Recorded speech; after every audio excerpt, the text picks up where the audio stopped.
소련과의 냉전에 대비해서 전쟁이 일어날 시 미국과 일본이 함께 작전을 수행하기로 한 새로운 방위조약 체결을 했는데요. 시위대에 맞설 수 있는 상대로 한 세력에게 손을 내밀게 됩니다. 바로 야쿠자였습니다. 교수님 왜 하필 또 야쿠자죠? 예, 일본 정부가 판단했을 때 당시 돌아가는 상황이 매우 심상치 않았거든요. 아이젠하워 대통령의 방문에 앞서서 일정을 조율하러 온 미국 정부 관계자는 당시 잘 나가는 전국의 야쿠자 조직 두목들을 한자리에 불러서 시위대 진압을 요청하게 됩니다. 아휴, 약간 사설 경호원처럼 쓴 그렇죠. 거네요. 만약 여러분이 야쿠자 두목이라면 정부의 요청에 마냥 알았어요 하고 순순히 응했을까요? 뭐 조건을 조건 없이 안 내걸겠죠. 하죠. 그렇죠. 물론 아니었겠죠. 정부와 야쿠자는 모종의 거래가 있었을 거라고 의심되는 기록들이 있습니다. 규현 씨가 한번 읽어주실래요? 야쿠자, 공갈꾼, 노점 상인, 암흑가의 리더들을 설득하여 아이젠하워의 안전을 보호하기 위해 효과적인 반대 세력을 조직했다. 그들은 정부가 제공하는 헬리콥터, 소형 비행기, 트럭, 차량, 식량, 지휘소 및 응급대의 지원을 받았으며 추가로 230만 달러의 활동 자금을 지급받았다. 230만 달러면 야쿠자에게 어느 정도의 대가를 줬다는 게 좀 짐작이 가는 부분이 있죠. 이걸로 이용해서 정부랑 관계를 만들 수도 있잖아요. 그렇죠. 그게 더 그게 더 거죠. 큰 그림인 거. 뭐 돈 얼마의 문제가 아니라 예. 이렇게 일본 정부의 요청에 따라 야쿠자는 즉시 시위대 진압에 이제 앞장서게 됩니다. 폭력으로 진압을 한 거네요. 그렇죠. 하지만 야쿠자의 무자비한 폭력은 결국 사태를 더 악화시켰고 결국 비극적인 사태를 만들어내게 됩니다. 뭐야? 이 학생은 간바 미치코라는 여성인데요. 사망했구나.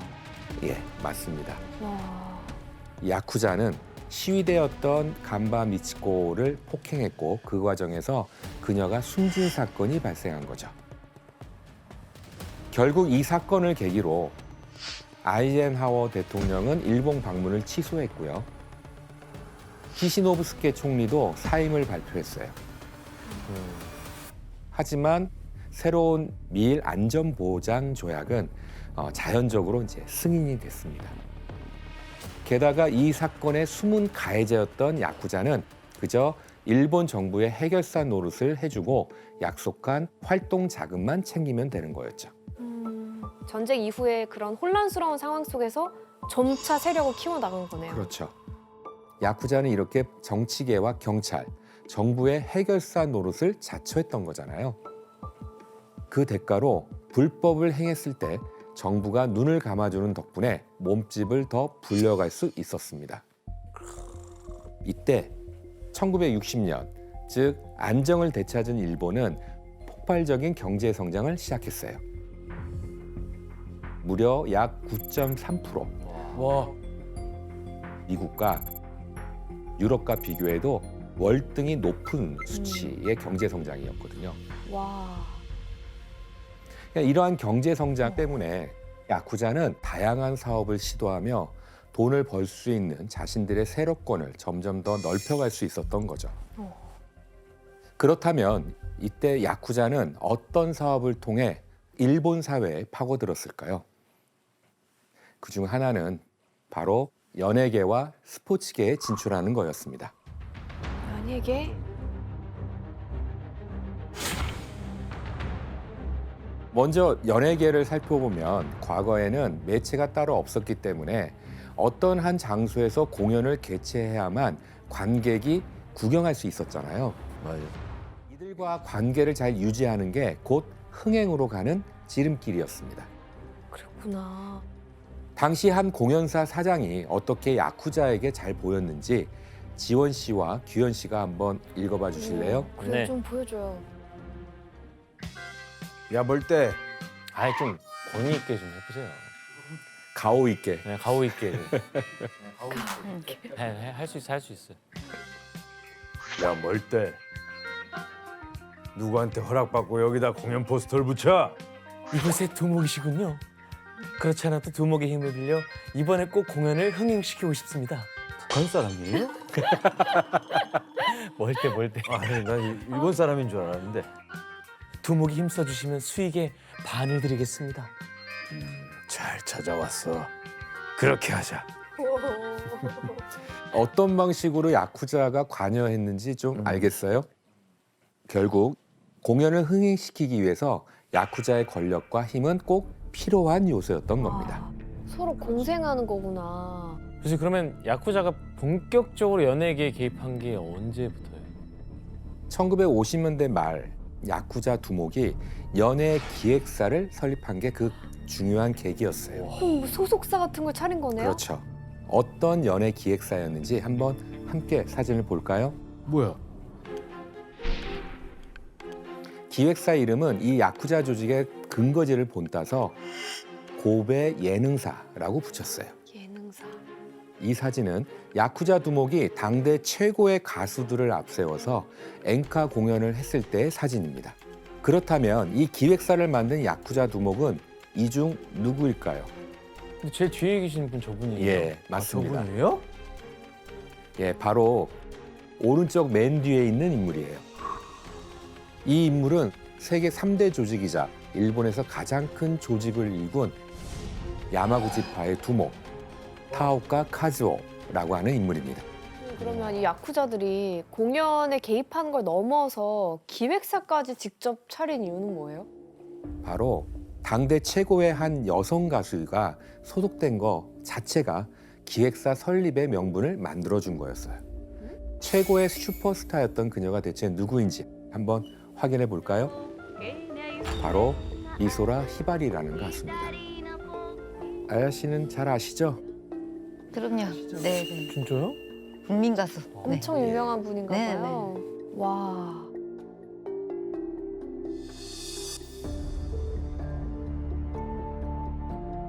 사실 그녀는 1957년에 끔찍한 염산 테러로 목숨을 위협받기도 했었어요.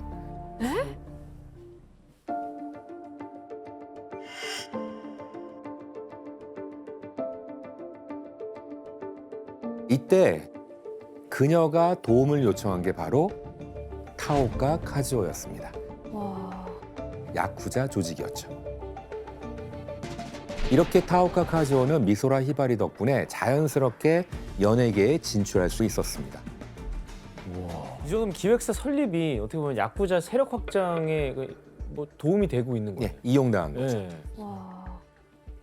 1958년에 2,180만 행의 공연 수익을 얻게 되고요. 64년에는 무려 1억 3,280만 행의 아? 말이 수익을 안 되는데? 기록하는 등 엄청난 대형 기획사가 됩니다. 근데 연예계는 어떻게 보면 그 미소라 히바리가 도움을 청해서 한 건데 스포츠계는 그럼 어떻게? 그러니까 당시 국민 스포츠로 떠올랐던 게 기억하실지 모르겠지만 프로레슬링. 아, 이었어요. 그쪽이야 스포츠가. 예. 그러니까 이때 자이니치 코리안들이 스포츠계에도 많이 진출을 했는데요. 슈퍼스타가 한 명 있게 되는데 누군지 아시겠어요? 공부한 적이 있습니다.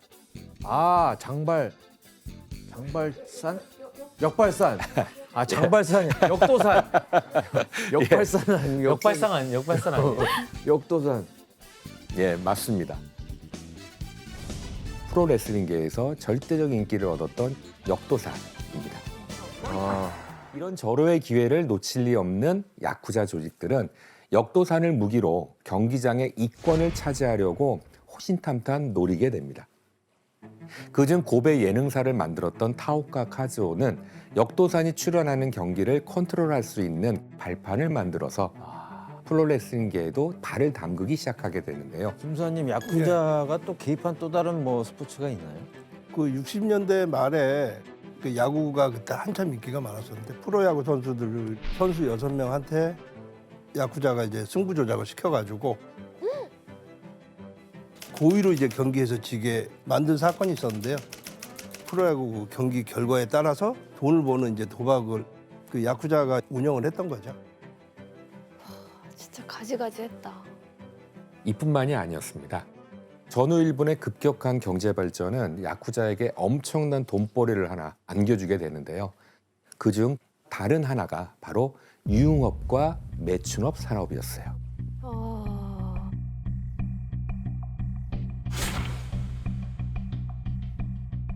유흥업에 기생해서 돈을 갈취하곤 했습니다. 과연 그 방법이 어떤 것이었을까요? 그럼 난동 부리는 거 막아주고 막아주는. 그거에 대한 보답으로 보호비를 받는 거죠. 보호비는 세력권 내의 유흥업소, 음식점, 매춘업소, 빠찡꼬, 그리고 마작업소 등을 대상으로 보호를 해준다는 명목 아래 받아내는 돈입니다. 이거를 거부하면 조직원들을 동원해서 위협하고 해코지를 하면서 영업을 방해했던 거죠. 무섭다. 근데 보호비를 어느 정도로 갈취하길래 그게 돈벌이 수단이 되는 거예요? 예. 야쿠자는 합법적으로 운영하는 가게에 대해서는 한 달에 약 5만 엔 정도를 받았다라고 해요. 하지만 유흥업소 중에서도 도박장 등 불법으로 운영되는 곳들에 한해서는 보호비를 몇 배로 이제 뻥튀기 하게 되겠죠. 그런데 신고조차 제대로 할 수가 없는 거죠. 불법이니까. 불법이니까. 예, 맞습니다. 야쿠자는 이렇게 보호비를 명목으로 마음껏 돈을 갈취하는 게 가능했던 겁니다. 그런데 야쿠자에게는 1956년 새로운 상황이 전개되게 돼요. 56년? 바로 성매매 방지법, 즉 매춘 방지법이 일본에서 발표가 된 거예요. 아, 이 법이 만들어지자 매춘업소의 공식적인 매춘은 모두 금지되게 됩니다. 네. 그렇다고 해서 야쿠자들이 매춘업에서 늘 뒤에 빠져 있었던 것만은 아니에요. 대신 인신매매를 통해서 법망을 피해 몰래 여성을 데려다 놓는 곳도 있었습니다. 에? 일본의 딱 중간 정도의 하트 모양으로 보이는 섬이 있어요. 이곳이 바로 와타카노 섬이라고 하는 곳입니다. 일명 매춘의 섬이에요. 충격적이다. 일단 저 섬은 그냥 말 그대로 매춘을 위한 섬인가요? 예. 지금의 도쿄인 이전에 에도와 오사카를 잇는 주요 해상로에 위치한 이 섬은 에도 시대 때부터 여자들만 사는 섬이라고 불리면서 매춘업이 성행했던 곳이에요. 야쿠자는 이곳에 여성을 비싸게 팔아넘기고 돈을 벌기도 했습니다. 섬에 가다 놓네. 예, 맞습니다. 여러 곳에서 헌팅한 여자 3명을 연달아 섬으로 보내 순식간에 600만 엔 정도 벌었다. 30명 이상은 섬으로 보낸 것 같다. 이곳의 이야기는 취재하던 한 소설 작가가 책으로 이제 르포로 발간을 하면서 밝혀지게 됐는데요. 일본 안에서 버젓이 일어나는 야쿠자의 인신매매가 세상에 드러난 거라고 볼 수가 있습니다. 형사님, 그 네. 야쿠자가 매춘업과 얼마나 깊숙하게 관련되어 있는 거예요? 뭐 야쿠자는 원래 매춘업을 꾸준히 해왔고요. 미성년자 주부들을 팔아 넘기기도 하고.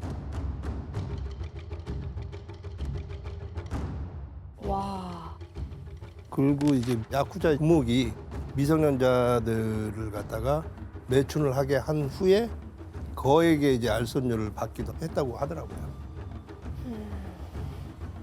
그러니까 이렇게 일본 사회에 전방위로 뿌리내린 야쿠자는 1963년 조직 수가 전국에 약 5,400여 개로 확대되게 됩니다. 심지어 조직원은 당시 자위대보다 많은 숫자인 약 18만 4천여 명에 달했다라고 할 정도로 그 정점에 달했습니다. 와, 이렇듯 닥치는 대로 돈을 벌어들이는 야쿠자는 점점 일본 사회를 이제 좀먹어가게 되는 거죠.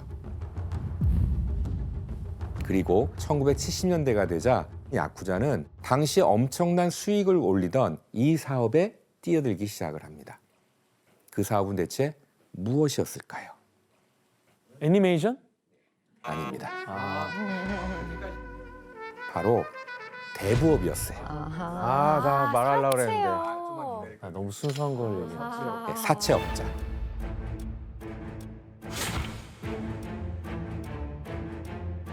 당시 일본에서 대부업은 유례없는 호황을 누리고 있었어요. 그래서 1978년 어느새 그 규모는 4,200억엔 정도의 규모였다라고 해요. 저는 결국엔 당시 사회적 문제를 야기시키는 결과를 만들었습니다. 그러면 여기서 한번 문제를 내도록 하겠습니다. 무슨 문제일까? 당시 야쿠자가 운영하는 대부업체는 돈을 빌리는 사람과의 계약에서 강제로 이것 가입 조항을 넣었는데요.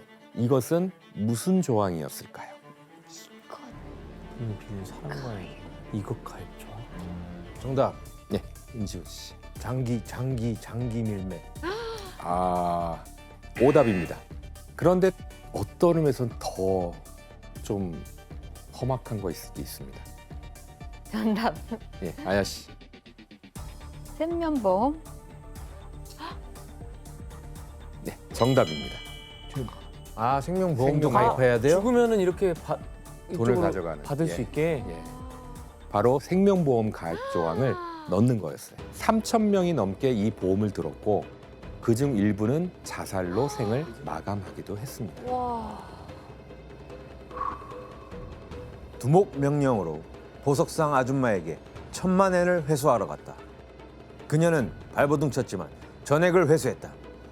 그 방법은 자살로 몰고 간 것이다. 그녀는 생명보험으로 돈을 지불했다. 결국 스스로 목숨을 끊는 사람도 있었지만 야쿠자가 자살을 종용한 탓이었던 거죠. 사회 악이다 진짜. 하지만 이때 만약 스스로 목숨을 끊는 방식을 택하지 않은 사람들에게 야쿠자가 운영하는 대부업체는 어떻게 돈을 받아냈을까요? 어떻게 받아?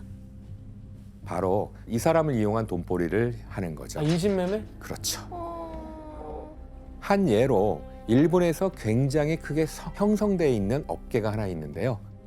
일본 문화 하면은 떠오르는 일본 문화에? 바로 성인 비디오 업계. 일명 이제 어덜트 비디오라고 하죠. 그러니까 돈을 뭐 빌려주는 게 아니라 그냥 돈을 계속 쓸어 담네요. 맞습니다. 네.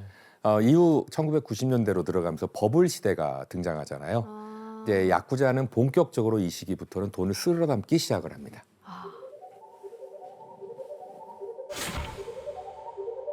이게 경제 야쿠자가 돼요. 당시 경제 야쿠자는 어떻게 합법을 가장해서 돈을 벌어들였을까? 한 예를 들면요. 당시 이시 스스무라는 대표적인 경제 야쿠자가 있는데요. 그다음에 본래 야쿠자의 본성을 드러내서 정치인과 재계를 협박해서 자금을 얻어내게 돼요. 이렇게 모은 1,700억엔의 돈을 부동산 회사를 통해서 증시에 쏟아붓게 됩니다. 그 결과 1987년엔 120억엔의 수익을 올리고 바로 2년 뒤인 1989년에는 철도와 호텔을 운영하는 도쿄전철의 주식까지 매집하기도 했습니다. 이시 스스무는 도쿄전철 주식의 2% 이상까지 사들여 주식을 담보로 약 360억엔을 대출받았다. 와. 그래서 이시 스스무는 이 돈을 기반으로 부동산을 싼 값에 마구마구 사들이기 시작을 해요. 이렇게 싼 값에 사들인 부동산을 야쿠자는 또다시 값을 올려서 되파는 수법을 쓰게 됩니다. 이후 엄청나게 불어난 야쿠자들의 자산에 은행들은 이들에게 쉽게 대출을 다시 또 허락해주는 이제 프로세스가 생기는 거겠죠. 그러다가 살인 사건까지 생겨나게 되는데요.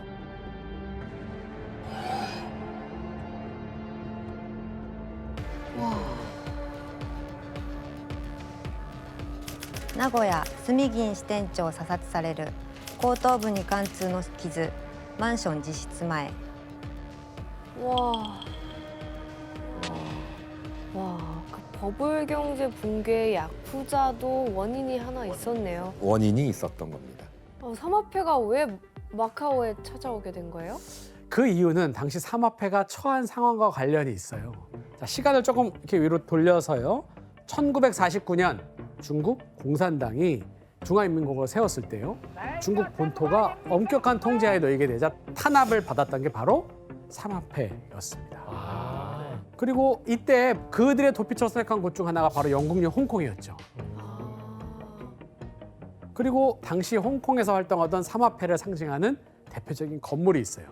뭐지?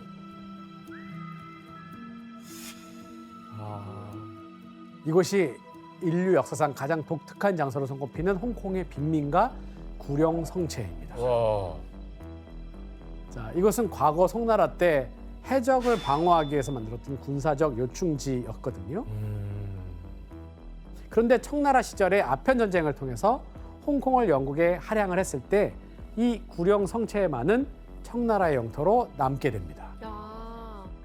그래서 영국에선 이 지역을 관리를 하지 않았고 청나라 이후에 세워진 중화인민공화국에서도 중국 본토와 연고가 없기 때문에 이것에 대한 행정권을 포기했던 거죠. 아무도 컨트롤을 못했구나. 그렇죠. 결국 구룡 성체는 주권과 치안권이 공백 상태로 무법지대가 되었죠. 근데 저기 뭐 숨으면 못 찾을 것 같아. 야, 좀 그러니까. 너무 복잡스럽다. 마국지 지근데 왜 저렇게 빽빽하게 건물이 몰려 있는 거예요? 일단 사진을 지금 보시니까 느낌이 딱 어떻게 오시나요? 복잡해요. 그냥 일단 감옥 같아요. 들어가면 못 나올 것 같아. 네, 지금 보시면 건물들이 정말 숨 막힐 정도로 굉장히 붙어 있는 모습인 거죠. 여기는 그 당시 중국 그리고 영국 그 어느 곳에도 속해 있지 않던 공백의 땅이기 때문에 어느 쪽의 건축법에도 이제 해당이 되지 않았던 거죠. 그렇다 보니까 불법으로 들어왔던 그런 난민들, 그런 사람들이 점점 그냥 그 위에 건물을 짓는 형식으로 가다 보니까 80년대에는 이 8,000평의 땅에 인구 5만 명이 모여서 살았다고 해요. 그거를 지금 서울시 면적에 11억 5천만 명이 몰려서 산다라고 생각을 해보시면 될 것 같습니다. 나 진짜 안 돼요. 숨 막혀. 듣기만 해도 숨 막혀. 우리 출근 시간 5시간 걸릴 거예요, 그러면. 자, 그런데 1970년대가 되자 이 홍콩을 장악한 삼합회의 입지가 또 한 번 흔들리게 됩니다. 당시 홍콩에서 활동하던 영국인 경찰 간부가 횡령을 저지른 사건이 발각이 됐는데 이를 계기로 1974년 홍콩에 반부패 수사기관이 설립이 된 겁니다. 결국 이 구룡 성체에 있던 조직폭력배들은 대대적으로 소탕 작업에 의해서 소탕이 됐고 이후 홍콩 삼합회는 와해가 됐는데요. 그중 일부가 마카오로 갔던 겁니다. 마카오로 간 거구나. 당시 마카오는 스탠리호의 효과로 카지노 사업이 막 한창 성장할 때였잖아요. 삼합회가 이를 이용해서 돈을 벌 수 있지 않을까 생각을 했던 거죠. 새로운 거점으로 찾았구나. 그렇죠. 이런 삼합회 입성으로 마카오는 범죄 도시로 완전히 전락을 하게 되는데 특히 마카오 삼합회의 보스로서 그 암흑가의 대부로 군림하던 자가 있었어요. 그의 이름은 바로 왕콕코이입니다. 누구지? 이 왕콕코이는 1970년대 마카오에서 온 삼합회의 최대 파벌 중 하나인 14K 파에 입단했고 이후 보스의 자리까지 올라선 인물이었습니다. 14K 좀 낮은데 급이 18K는 돼야 되는 거 아니야? 더 안쪽에 그러니까 24K가 또 그 있게 다른 파가 있겠지. 24K 정도는 돼야지. 어쨌든 자, 이 왕콕코이가 이끄는 삼합회 14K파는 마카오에서 마약, 무기밀매, 매춘 등 다양한 범죄 활동을 일삼아 왔습니다. 또한 마카오 카지노 관련 사업체와 돈 세탁, VIP 사업 등 각종 이권에 개입하면서 무소불위의 파워를 자랑했죠. 자, 이들은 고액의 이자를 붙여서 돈을 빌려주고 갚지 못하면 장기 매매까지 하는 등 각종 불법 행위를 자행해 나갑니다. 그리고 서로 더 많은 돈을 벌기 위해 카지노 사업의 이권을 둘러싼 조직 간의 피 튀기는 전쟁을 벌이기도 합니다. 이렇게 세력 다툼을 하던 조직들은 수류탄 공격까지 일삼는 등 마카오를 쑥대밭으로 만들었고 결국 삼합회 조직원은 법의 심판을 받게 됩니다. 자, 여기서 문제 내도록 하겠습니다. 조직원이 법정에서 유죄의 판결을 받게 되자 삼합회는 어떻게 대처했을까요? 정답. 네, 기현 씨. 그 유죄 판결을 내리는 판사를 테러합니다. 네, 정답입니다. 와. 근데 그런 경우가 종종 있으니까. 하긴 그렇죠. 그러니까 설마 그렇게까지 설마. 할까라는 얘기를 어. 해본 건데. 왕코코이의 부하가 법정에서 유죄 판결을 받자 사마페가 보복성으로 판사를 살해한 겁니다. 자, 이렇게 공권력이 판사를 지켜주기 어려울 정도로 마카오는 무법천지나 다름이 없었죠. 와, 어떻게 해야 되냐? 그래서 결국 마카오 경찰이 범죄와의 전쟁을 나섰게 됩니다. 경찰차를 이렇게 한 거예요? 네. 경찰의 차량에 폭탄 테러를 감행한 것을 보여준 겁니다. 와, 대박. 마카오 카지노 업계를 관장하는 도박 감시국 검사관이 해상세관 담당 경찰 추이용 카오가 마카오 보안장관 경호원이 각각 살해당했다. 거의 뭐. 이처럼 1998년 마카오에서는 한 해 범죄 건수가 15,000건. 또 마카오 인구의 4% 정도인 18,000여 명이 사마페 조직원이었다라고 할 정도로 이 조직 범죄가 기승을 와, 부렸어요. 인구의 4%? 이렇게 마카오의 매일 밤이 피로 얼룩지게 된 절체절명의 위기 속에서 마카오의 상황이 또 한 번 급변합니다. 바로 중국이 1997년 홍콩의 주권을 영국으로 반환받은 데 이어서 1999년 12월 20일 마카오의 주권까지 되찾게 된 겁니다. 와우. 자, 그럼 이제 마카오를 돌려받았던 중국은 자, 무슨 일부터 했을까요? 범죄 조직 청산? 맞아요. 바로 치안을 바로 잡는 일이었습니다. 네. 결국 마카오의 사마페 또한 와해가 되었습니다.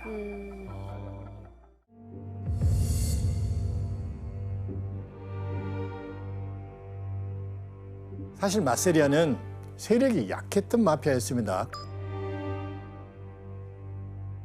그런데 때마침 미국에서 이 법이 발효되며 패밀리를 키울 수 있었던 것이 그에게 엄청난 해군으로 작용했는데 바로 술을 제조하고 판매하는 것을 금지하는 금주법이었습니다. 아, 금주법.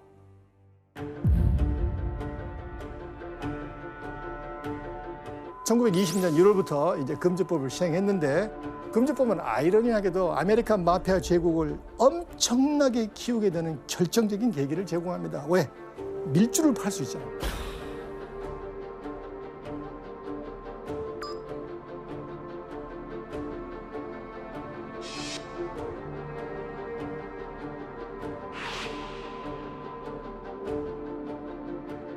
엄청난 수익을 챙겼고 이때 많이 벌었던 마피아들의 연간 수입이 $5,000만 이상이었다고 하니까 마피아들에겐 엄청난 사업이 생긴 것이죠. 때려잡아야지 왜 술을 금주를 하고 있어? 와, 이건 진짜 미국 정부의 실수네요. 자, 마피아들이 이러면 더 큰 돈을 벌기 위해서 뭐를 해야 되겠습니까? 술을 만들어. 술을 만들 뿐만 아니라 유통할 수 있는 뭐예요? 물류 창고를 만들어야 됩니다. 이 물류 창고를 뉴욕에서 관할에 총괄했던 사람이 마세리아예요. 아, 물류 창고 관리. 그래서 이제 뉴욕에서 정말 큰 손으로 마세리아가 금주법 때문에 급부상합니다. 1922년에 주세페 모렐로가 가석방으로 나오게 됩니다. 그 뒤로 마세리아의 고문 역할을 합니다. 자, 오른팔에 잘 기억해야 됩니다. 살벌하게 생겼어요. 찰스 루치아노. 이름만 들어도 한동안 벌벌 떨게 만들었던 킬러로 악명이 높아갔던 찰스 루치아노를 공식 입단식을 거쳐서 마세리아가 제1인자로 삼습니다. 그래서 이 두 사람을 등에 업고 이제 야망이 더 커졌을 거 아니에요. 그래서 이 뉴욕 마피아 전체를 손에 넣어야 되겠다 하고 작심을 합니다. 전국 마피아의 1인자가 되고 싶었던 마세리아 이 야망 때문에 뉴욕의 지하세계는 어떤 일이 있었을까요? 피바람이 불게 됩니다. 당시 마세리아는 이제 작은 조직이 이제 큰 조직에게 상납금을 바치잖아요. 그래서 이제 상납금을 요구합니다. 상납금을 웬만한 패밀리는 다 냈는데 유독 한 사람만 돈을 내지 않은 거예요. 한 사람이요? 와, 배짱 크다. 배짱이 컸죠. 자, 누구였는지 한번 사진을 볼까요? 이 인물은 당시 마세리아의 강력한 라이벌인 살바토레 마란자노입니다. 시칠리아에서 이제 온 사람인데 어렸을 때 신부가 되기를 원했어요. 신학교까지 갑니다. 신부요? 또 5개 국어를 할 수 있었어요. 엘리트였습니다. 굉장히 머리가 좋았는 사업 순환이 탁월했습니다. 시칠리아 두목의 명을 받고 뉴욕 마피아를 평정하라 이 명을 받고 맨하탄으로 온 거예요. 마세리아 패밀리 대 마란자노 패밀리 이 두 뉴욕 마피아의 큰 손이 주도권을 가지고 6.25 충돌이 일어납니다. 이른바 카스텔라마레세 전쟁입니다. 치열했던 전쟁의 승자는 바로 마란자노였습니다. 그러면 이 전쟁 이후에 마피아 세계는 마란자노가 평정을 하나요? 자, 배신과 음모, 피로 원륙진 전쟁이 끝나자 마란자노는 시칠리아 마피아들을 다 불러놓고 평화를 선포합니다. 그리고 앞으로 뉴욕 암흑가를 다스릴 5개의 시칠리아 마피아 패밀리를 정하는데 조직도를 한번 볼까요? 통합을 해버려. 이게 이제 정리가 된 5개의 뉴욕 마피아의 패밀리 조직도입니다. 이 모임을 코사 노스트라라고 불렀습니다. 마란자노는 보스 오브 더 보스, 보스 중에 보스가 되고 다른 보스들로부터 상납을 받고 이제 1인자가 됩니다. 그리고 보스들이 따라야 할 5가지 계율을 정하는데 규현 씨가 한번 읽어줄래요? 첫 번째, 시칠리아의 오랜 전통인 오메르타, 즉 침묵의 맹세를 어긴 자에게 내려지는 벌은 재판 없는 즉각 처형이다. 두 번째, 조직은 보스, 언더보스, 카포, 솔저로 각 등급을 나누고 윗사람에게 절대 복종한다. 세 번째, 어떤 일이 있어도 같은 코사 노스트라의 회원을 죽여서는 안 된다. 네 번째, 동료가 하는 일은 방해하지 않고 동료의 부인을 넘보지 말아야 한다. 다섯 번째, 이제까지 있었던 일은 모두 잊고 더 이상의 복수를 저지르지 말라. 마란자노는 조직이 더 강해지려면 체계적인 조직 질서가 필요하다고 생각을 한 것입니다. 그래서 아마도 마란자노에게 가장 중요한 게 두 번째입니다. 조직의 계급을 세우고 계율을 철저하게 지킬 것을 다른 보스들과 함께 교리를 다진 거예요. 아, 보스와 언더보스 이렇게. 자, 조직도를 한번 볼까요? 제일 위에 보스도 있죠. 이 언더보스는 2인자, 국지간 명령을 받아서 집행하는 사람들. 언더보스 밑에 누가 있습니까? 카포, 실질적으로 행동하는 행동대장이에요. 그럼 카포는 혼자 못 하잖아요.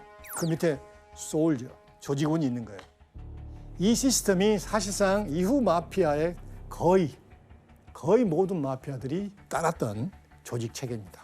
그럼 지금 규율이랑 조직도까지가 완성이 됐으면 1인자, 최고 보스, 마란자노는 저 권력이 진짜 엄청나졌겠네요. 그런데 더 확실한 위치를 갖기 위해서는 뭘 해야 되겠어요? 숙청.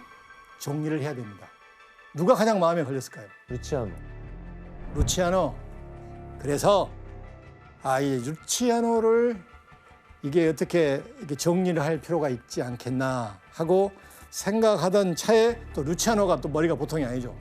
마란자노가 자기를 제거하려는 음모를 갖고 있다고 알아차리게 돼요. 자기 정보원을 통해서. 그래서 루치아노가 철저하게 치밀하게 암살 계획을 세웁니다. 마란자노의 사무실에 들어가서 죽이기로.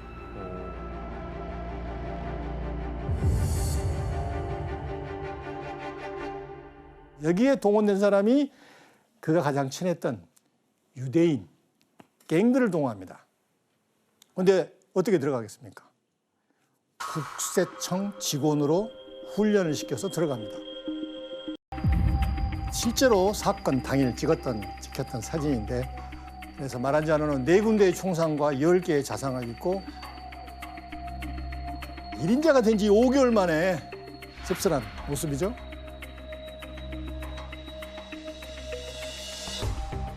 아우 잔인해. 어쨌든 그러면 루치아노가 이 패밀리 조직도 아예 통으로 다 인수받나요? 그러게 됩니다. 그래서 마세리아부터 마란자노까지 배신과 복수를 거듭하면서 패권을 잡은 루치아노가 이래서 드디어 뉴욕 마피아계를 장악을 합니다. 보스가 된 그는 1931년 마피아 위원회를 만듭니다. 이름이 위원장이야, 웃기다. 이번엔. 보스라고 안 하네요. 위원회. 이게 전설적인 마피아 커미션의 조직도입니다. 자, 조세 프로파치, 망가노, 보나노, 갈리아노, 마가디노. 물론 위원장은 루치아노죠. 그런데 루치아노가 돌연 교도소에 수감되는 사건이 발생합니다. 수감이 돼요? 예.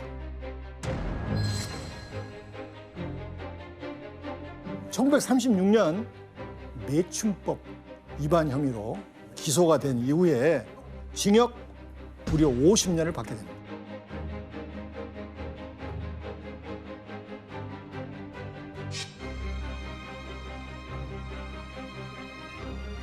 아, 끝났네. 그래서 뉴욕 교도소로 투옥됩니다. 자, 그렇다면 이제 루치아노도 결국 이제 1인자 자리에서 물러났을까요? 물러나야죠. 설마 풀려나나? 놀랍게도 1인자의 자리는 변화가 전혀 없었습니다. 오히려 그의 영향력이 커졌어요. 그래서 여기서 정식 문제 나갑니다. 루치아노가 감옥에 투입된 후에도 마피아 조직을 장악할 수 있었던 이유는 그가 만든 멋멋 주식회사 때문이었는데요. 무엇일까요? 주식회사? 너무 어려운데? 주식회사.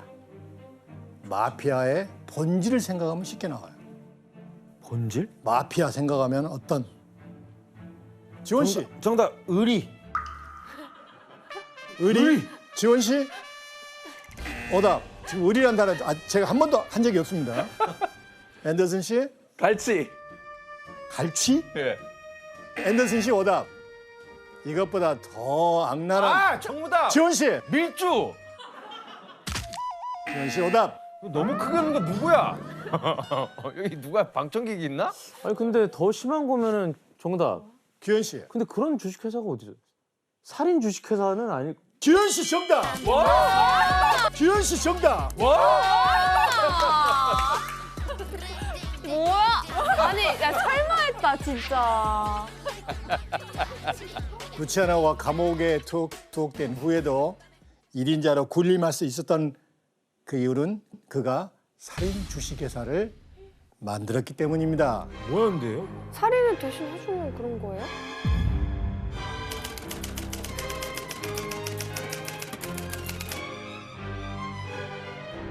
자, 이게 어떻게 작동되는지 시스템을 한번 확인해 볼까요?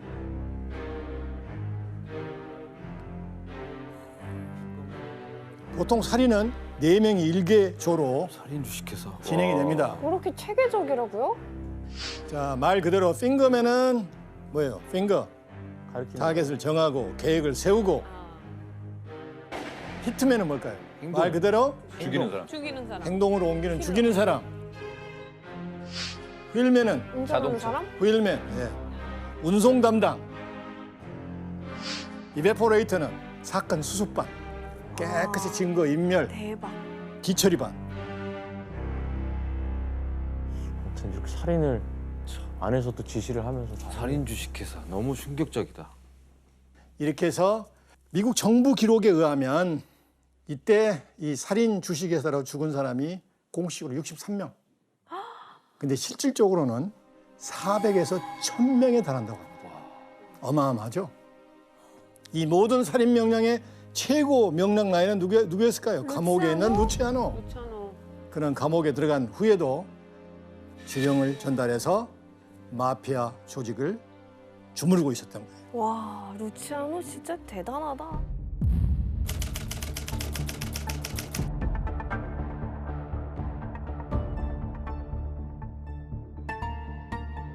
프랑스 식민지였던 동남아시아와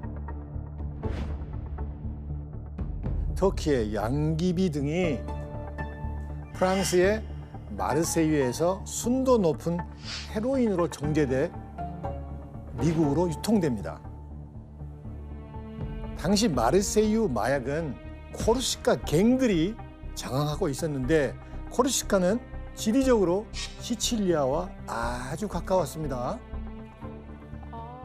그러니까 이탈리아랑 뭔가 이렇게 예, 가운데 있는 예, 그런 예. 점. 그래서 미국으로 건너왔고 뉴욕뿐만 아니라 시카고, 디트로이트, 클리블랜드, 미로키 이런 쪽에 헤로인을 유통시킨 거예요. 이게 일명 프렌치 커넥션이라고 합니다. 규모가 어마어마했습니다.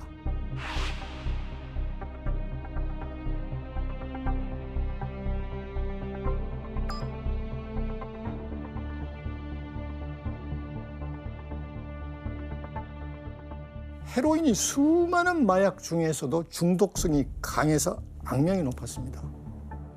급기야 1945년 2만 명이었던 미국 내 헤로인 중독자 수는 28년 후인 1973년에 56만 명으로 증가합니다.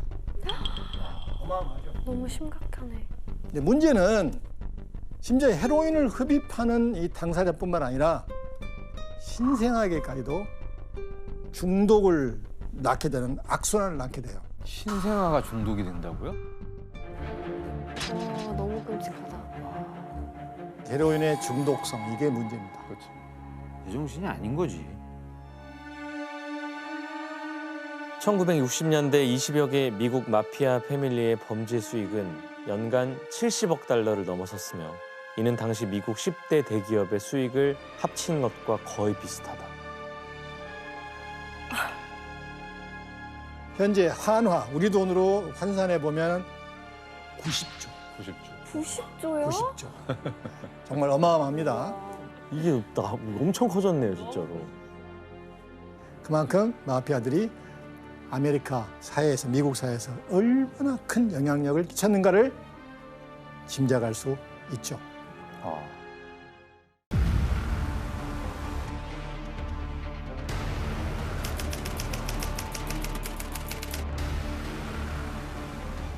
그럼 마피아도 처음에는 뭐 미국의 보안관처럼 치안 유지를 위해 시작을 한 거네요? 예, 비슷한 면이 있습니다. 이것이 마피아의 기원과 관련된 하나의 설인데요. 사실 마피아의 기원에 대해서는 명확한 문헌적인 근거나 자료가 남아있지 않기 때문에 언제 어떻게 시작됐는지 정확하게 알기는 힘듭니다. 하지만 통일 직후 시대에 이런 혼란을 기회 삼아서 마피아가 성장한 것은 분명한 사실입니다. 이후에 시칠리아를 비롯한 이탈리아 남부 지역에서는 단순히 마을 공동체를 관리하는 수준을 넘어서 도시를 관할하는 권력 집단으로 성장합니다. 19세기 팔레르모 주재의 영국 영사는 당시 팔레르모의 상황에 대해서 이런 기록을 남겼습니다. 비밀 결사들은 막강하다. 마피아, 토착위원회들이 노동자의 수입을 나눠 가지고 범죄자들을 자신들의 보호 아래 은닉하고 있다. 그리고 1877년 이탈리아의 한 정부 보고서에는 이런 말이 남겨져 있습니다. 시칠리아에서 유일하게 번창하는 사업은 바로 폭력이다. 이런 기록들로 알 수 있듯이 19세기의 시칠리아는 폭력과 갈취가 난무하던 혼돈의 시대였습니다.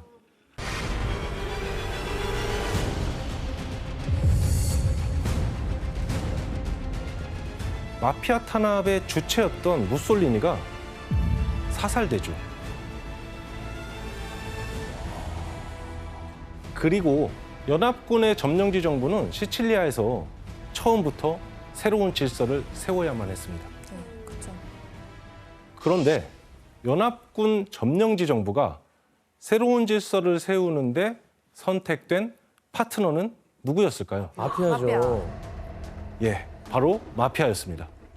그러면 그 무솔리니 정권에게 탄압받던 마피아가 다시 부활을 하는 건가요? 예, 맞습니다. 연합군이 2차 세계대전 당시 마피아와 광범위하게 협력을 했고 전후에 그들을 복권시킵니다. 그래서 와해 직전까지 갔던 마피아 세력이 시칠리아에 다시 뿌리를 내릴 수 있게 만들었던 것은 분명한 사실입니다. 와. 그리고 왕국이었던 이탈리아는 민주공화국으로 탈바꿈하게 되는데요. 이탈리아의 제1공화국이 들어서게 됩니다. 그리고 1946년에 이탈리아 국민 총선거가 실시되는데요. 당시 선거 결과를 보면 기독교 민주당이 35.21%의 득표를 올리면서 제1당이 되죠. 네. 공산당이 18.93%, 사회당 역시 20.68%의 득표를 올리게 됩니다. 기독교 민주당이 1위를 차지하긴 했지만 좌파인 공산당과 사회당의 득표를 합하면 우파인 기독교 민주당보다 훨씬 높은 상황이었죠. 그래서 기독교 민주당도 긴장을 놓을 수가 없었습니다.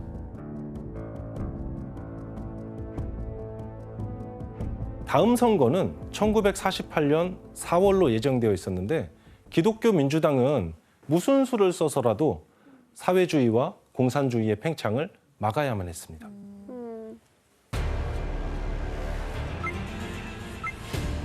자, 그렇다면 시칠리아에서 기독교 민주당은 사회주의와 공산주의 세력의 저지를 위해서 누구와 손을 잡았을까요?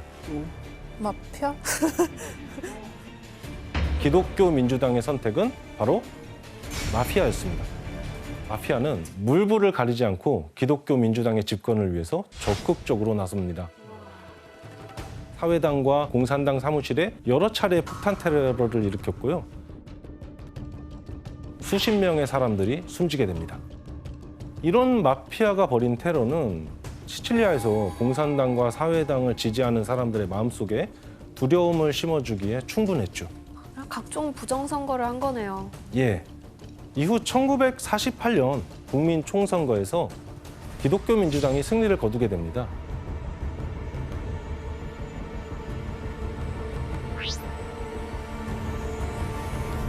그리고 이 승리에 일조했던 마피아는 기독교 민주당과의 유착 관계를 더욱 강화했고 정치권과의 단단한 커넥션을 구축하게 됩니다.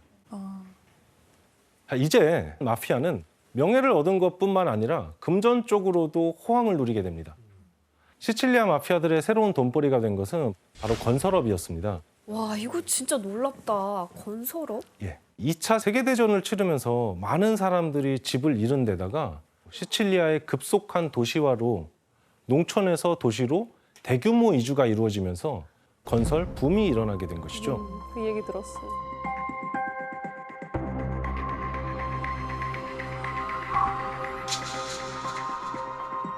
오, 완전 다르다. 저 많은 아파트를 다 마피아가 지었다고요? 예, 비교해보니까 어떠세요? 진짜 대박이에요. 와. 이 건설업 붐의 수혜자가 된 게 바로 마피아였는데요. 바로 기독교 민주당의 집권에 도움을 준 대가였습니다. 특히 팔레르모의 경우에는 시장인 살바토레 리마부터 마피아에게 매우 호의적이었습니다. 그래서 팔레르모 내 거의 모든 공사를 마피아와 관련 있는 회사에 발주를 해줬습니다. 와, 정부가 지원을 해준 거네요. 예. 나중에 확인된 바로는 이 살바토레 리마 역시 마피아의 일원이었습니다. 와, 좀 대단하네. 팔레르모는 그냥 마피아 나라네요. 마피아. 마피아나. 마피아나. 그렇죠. 자, 그렇다면 건설 공사를 도맡게 된 마피아들은 과연 건물을 제대로 올렸을까요? 아닐걸요? 아, 다 떼먹죠. 마피아들은 그리고 아파트를 짓기 위해서 팔레르모의 역사적 건물들도 서슴지 않고 파괴해 버렸는데요. 네? 문화재까지요? 예. 그래서 이 사건을 두고 팔레르모 약탈이라고 합니다. 맞아요, 그거 유명해요.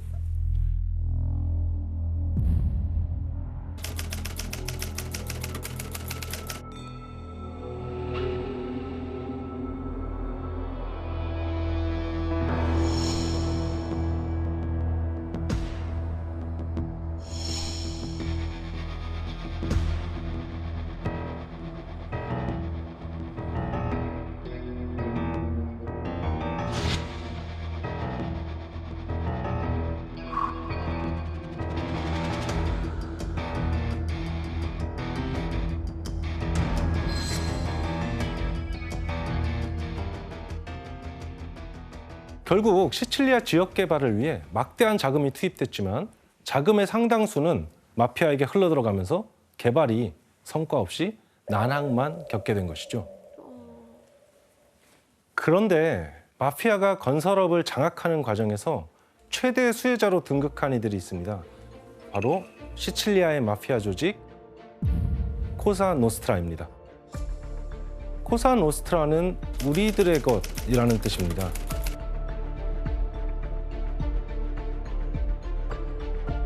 그들은 100여 개의 조직들이 소속된 마피아 패밀리들의 연합체인데요. 이야, 대박이다. 코사노스트라가 19세기 중반에 그 처음 탄생한 그 시칠리아의 마피아라는 의미예요. 그래서 그런지 조금 더 오리지널한 그런 느낌이 있어요. 뭔가 그 대부 영화에서 보는 것처럼 전통 있는 마피아 그런 느낌이 있어요. 코사노스트라는 엄격한 규율로도 유명한 마피아 조직인데요. 이 조직을 지탱하는 가장 큰 규율은 오메르타 그리고 벤데타라고 할 수 있습니다. 오메르타는 침묵의 계율인데 그 누가 됐든 조직의 비밀을 절대 발설해서는 안 된다는 계율입니다.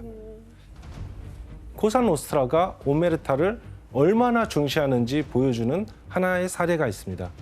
1989년에 벌어진 사건인데요. 22살이었던 코사노스트라의 보스의 아들이 갑자기 숨지는 일이 벌어집니다. 대체 무슨 일이었을까요? 어머니와 누나가 킬러들을 고용해서 설마. 아들을 명예살인한 것이죠.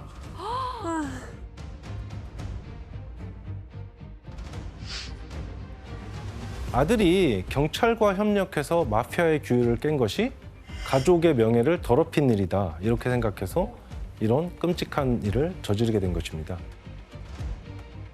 진짜 냉혹하다. 마피아인데도. 그리고 벤데타는 이탈리아 말로 복수를 의미하는데요. 실제로는 가족, 가문, 지역의 명예를 걸고 피해 복수, 즉 원한을 갚는 것을 의미합니다. 아이고. 한편 코사노스트라가 새롭게 뛰어든 사업 영역이 있었습니다. 미국으로 건너가 세력을 키웠던 아메리칸 마피아들이 엄청난 수익을 거둬들였던 이 사업 뭐였을까요? 아, 여기서 나오나요, 이제? 예, 바로 마약이었습니다. 역시. 당시에 활발했던 마약 밀거래 루트 프렌치 커넥션 기억하시죠? 프렌치 커넥션.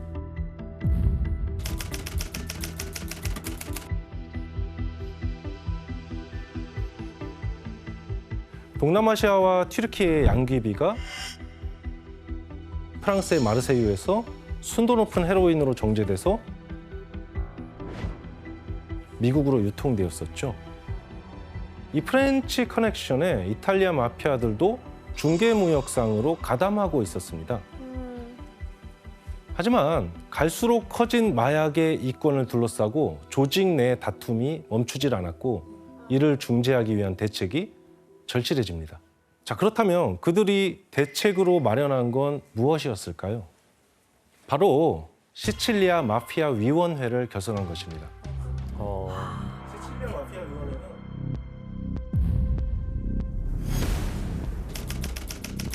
시칠리아 마피아 위원회는 내부 분열을 막기 위한 일종의 조정위원회였습니다. 코사노스트라는 프렌치 커넥션 이후 새로운 마약 루트를 만들어냅니다. 그리고 오히려 이 새로운 루트로 이익을 더 극대화합니다. 1960년대에는 중동, 시칠리아, 마르세유, 미국 이 루트로 마약이 유통되었다면 1970년대 초부터는 중동, 시칠리아, 그리고 시칠리아에서 바로 미국 이 루트로 그러니까 중동에서 원료를 받아서 시칠리아에서 직접 헤로인을 제조하고 그걸 바로 미국으로 직수출을 하게 된 것이죠. 이게 가능했던 것은 코사노스트라가 프랑스의 헤로인 기술자들을 시칠리아로 데려와서 시칠리아에 아예 헤로인 제조 공장을 세웠기 때문입니다. 와, 진짜 조직적이다. 자, 여기서 퀴즈를 한번 제가 드려볼게요.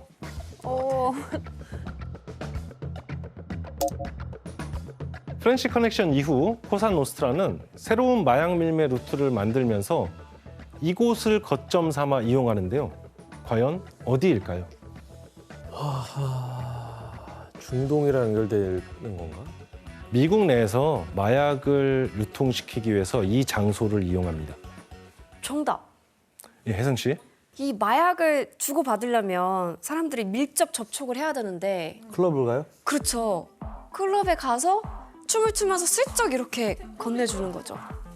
혜성 씨 굉장히 창의적인데 안타깝게도 오답입니다. 힌트를 드리자면 이탈리아와 연관되어 있고 이탈리아 사람들이 미국에서 많이 했던 사업이기도 합니다. 네, 했던 사업이기도 합니다. 네. 네, 혜성 씨. 이탈리아 피자가 유명하잖아요. 이탈리아 사람들 건너가서 피자집 많이 했다고 들었는데 피자집. 혜성 씨. 정답입니다. 예, 맞아요. 그런 얘기 들었었는데 아깝다. 미국 마피아들이 헤로인을 받아서 미국 내에서 유통을 하는데 이때 미국 마피아들이 단속을 피하기 위해서 피자 가게를 열고 이 피자 가게를 마약 유통의 거점으로 삼게 됩니다. 아, 이게 얘기를 들었었는데.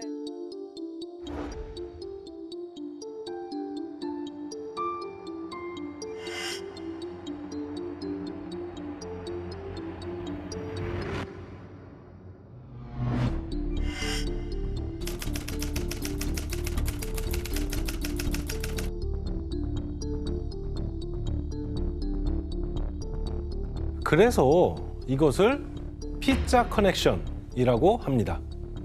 와. 아니 근데 이런 피자 커넥션으로 미국에 유통되는 마약 양이 당시 어느 정도였는지 알고 계세요? 이제 이 피자 커넥션 통해서 1975년부터 1984년까지 16억 5천만 달러의 헤로인을 수입을 하는 걸로 알려져 있는데 그거는 원으로 바꾸면 2조 3천억 원이 돼요. 엄청 어마어마한 그런 금액이죠. 조 단위예요? 네. 이렇게 코사노스트라가 마약으로 천문학적인 돈을 벌다 보니까 마약 비즈니스의 주도권을 두고 코사노스트라 내부에서 역사상 최악의 전쟁이 벌어집니다. 바로 시칠리아 마피아 대전쟁이 시작됩니다.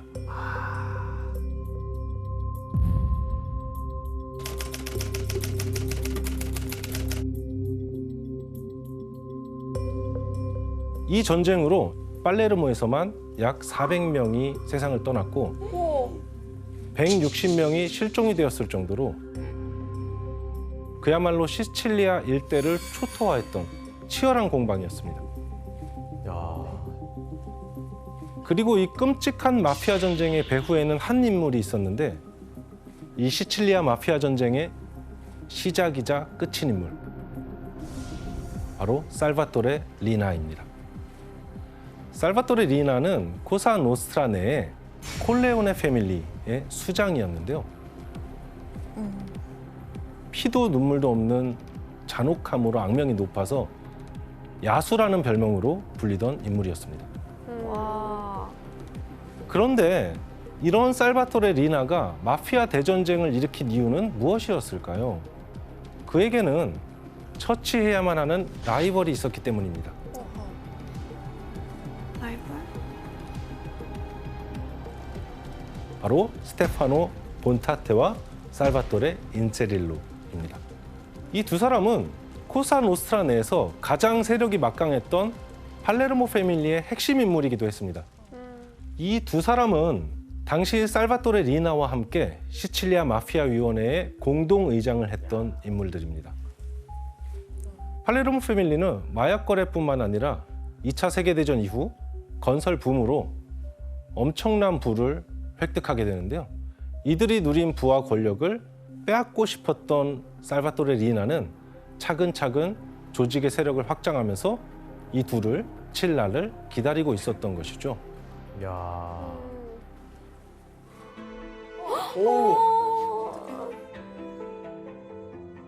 그리고 그로부터 한 달 후 얼굴이 아예 없어졌는데. 너무 허망해 근데 저렇게 죽는 게. 무서워. 시칠리아 마피아 핵심 인물 2명이 연달아 살해된 것이죠. 저 두 명이 다 죽은 거예요? 그런 것 같아요. 예. 하지만 이것은 시작에 불과했습니다. 이 이후로 살바토레 인제릴로의 집안에서만 21명이 줄줄이 죽임을 당합니다. 그리고 스테파노 본타테의 조직에서는 3년간 120여 명의 조직원이 피살됩니다. 와. 이후에 살바토레 리나는 마피아뿐만 아니라 마피아를 비판하는 언론인 그리고 무고한 일반인도 거침없이 살해를 했고 그야말로 방해가 된다 싶으면 가차없이 죽였습니다. 그리고 그 결과 마피아 대전쟁에서 승리를 하고 결국에는 마피아 위원회 단독 의장으로 등극하게 됩니다.